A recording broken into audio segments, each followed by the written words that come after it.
What is Emancipation Day and why is it a holiday in Washington, D.C.?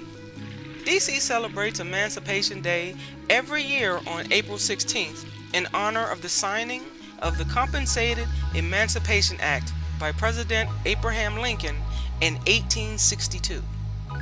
This act compensated slaveholders for losing their slaves and were paid $300 per slave, and also offered money to the newly freed men and women to immigrate back to their country. It put an end to slavery in D.C. and freed over 3,000 slaves 8 months before the Emancipation Proclamation had liberated the slaves in the South. As thousands of African Americans flocked to the nation's capital looking for a haven from bondage from the early years of the Civil War, pressure increased on Abraham Lincoln to take a bold step. With the help of Henry Wilson of Massachusetts, Lincoln got the bill passed through Congress.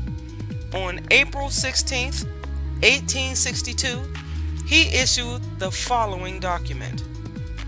Fellow citizens of the Senate and the House of Representatives, the act entitled, An Act for the Release of Certain Persons Held to Service or Labor in the District of Columbia, has this day been approved and signed. Yes, I just got home, Monday. Welcome So let home. me give you a little bit of what I did while I was out there on the road. Please do. All right. I'm ready when y'all ready. Okay. Hands up, come on. Hands up, come on. Hands up, come on. Hands up, come on. Let's go with it. I don't want it all. Understand how it lasts so long. I must have superpowers. Last 235,000 hours. Get a calculator, do the math. 1,000 songs that make you move your. The Emancipation Day Parade and free concert was held downtown D.C. in front of the John Wilson Building, with the statue of our former mayor, Marion Barry, on Pennsylvania Avenue. Some of the celebrities were local favorites, just as well as some internationally known names. And the streets around the plaza were cut off from car traffic by the police, and there were food trucks and long lines. They were serving ordinary American food all the way up to authentic soul food. And the celebration stretched from 14th Street to 10th Street, with a stage at each end. So I'll walk down the street to show you a few famous landmarks, and I'll give you some more history. But first, here's some more music from the concert. Stop tripping, turn off the power. Tell them, forget that, the word power.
From the concert for now, but trust me, I can still hear it.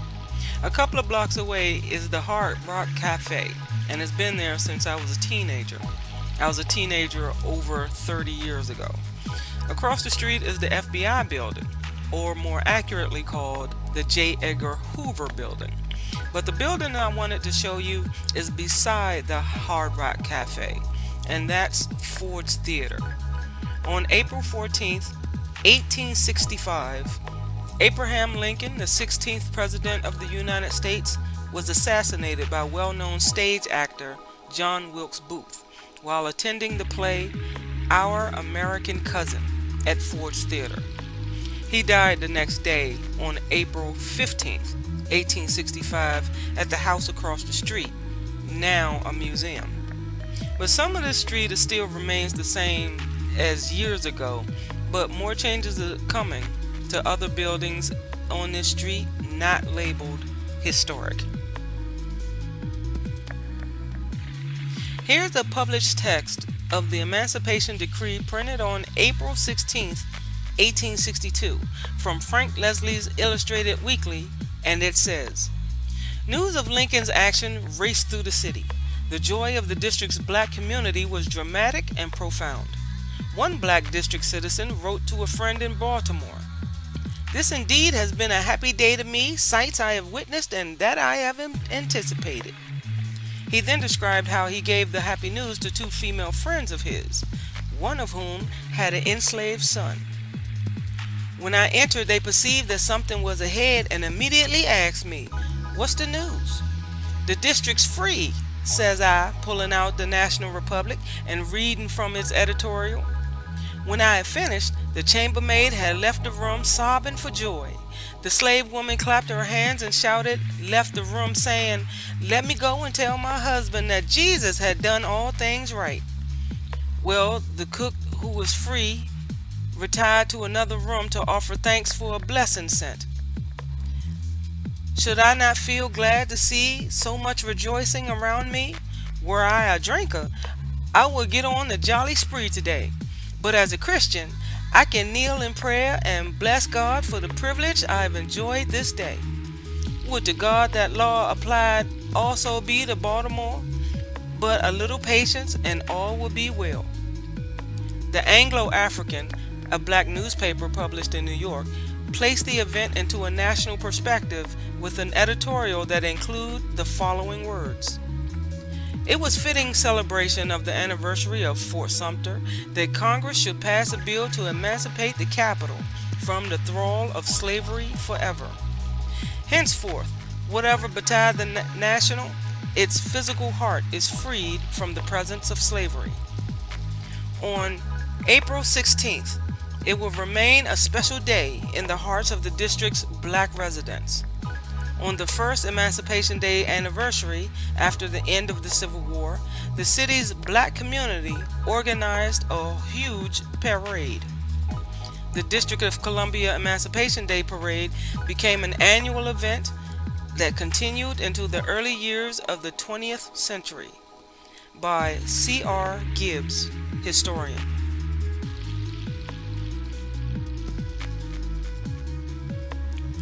And while I was downtown, I ran into some of the former Miss District of Columbia seniors and the current crown holder.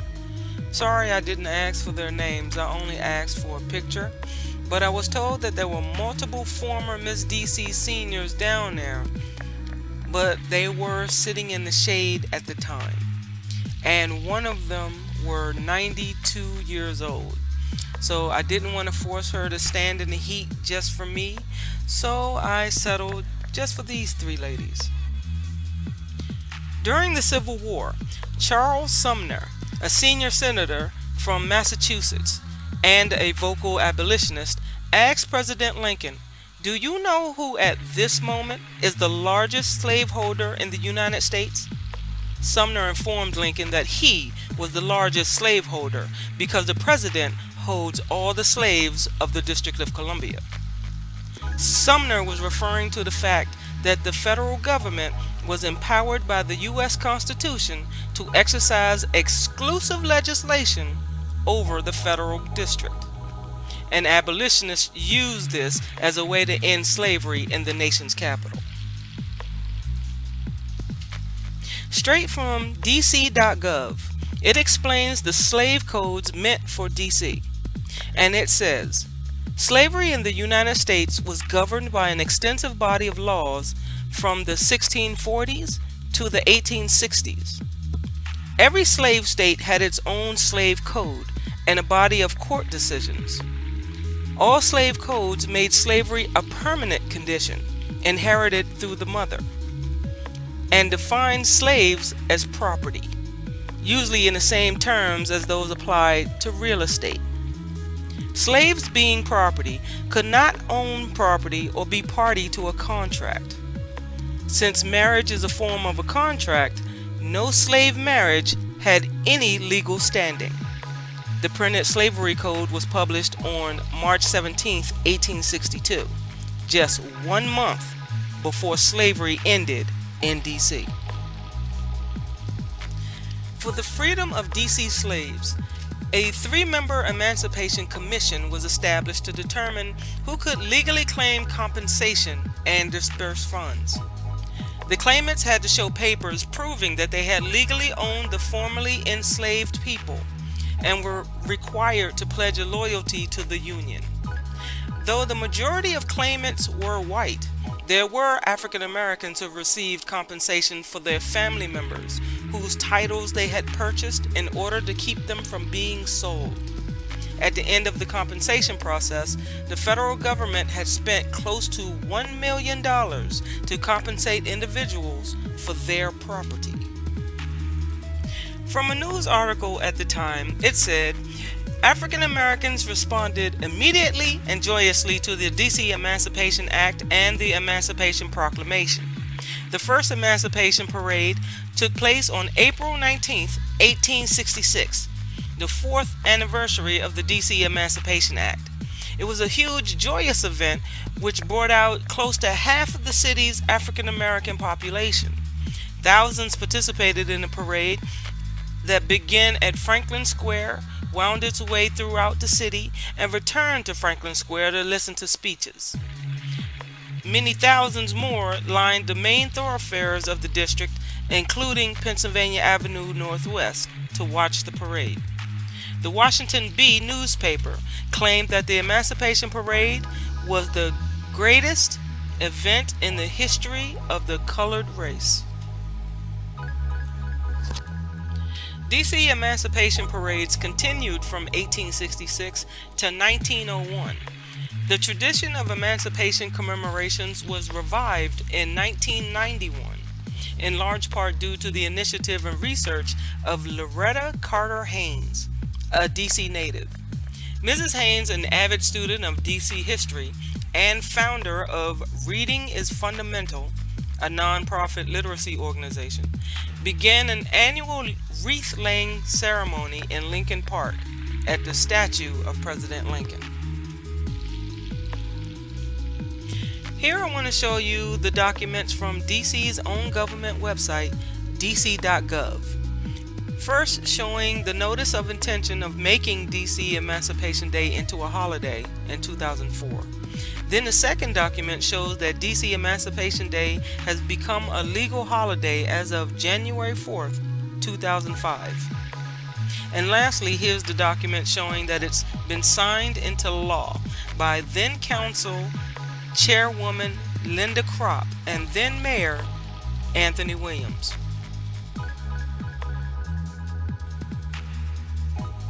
You may ask me, what's the difference between DC Emancipation Day and Juneteenth? Didn't they both free slaves? Well, DC Emancipation Day recognizes President Abraham Lincoln freeing slaves in Washington, D.C. only, while the Emancipation Proclamation freed slaves in the southern states of America. But Juneteenth recognizes the day that the last slaves in the state of Texas were notified in 1865 that President Lincoln had already signed the Emancipation Proclamation on January 1st, 1863, 2.5 years earlier. So that makes Juneteenth a federal holiday which is recognized all over America, and DC Emancipation Day is a holiday just for us in DC. And according to the IRS, by law, DC holidays impact tax filing deadlines the same way federal holidays do. So relax, chill out, have a backyard barbecue. This day is a holiday, a day of rest and freedom. Humble yourself and let's be grateful for what we have.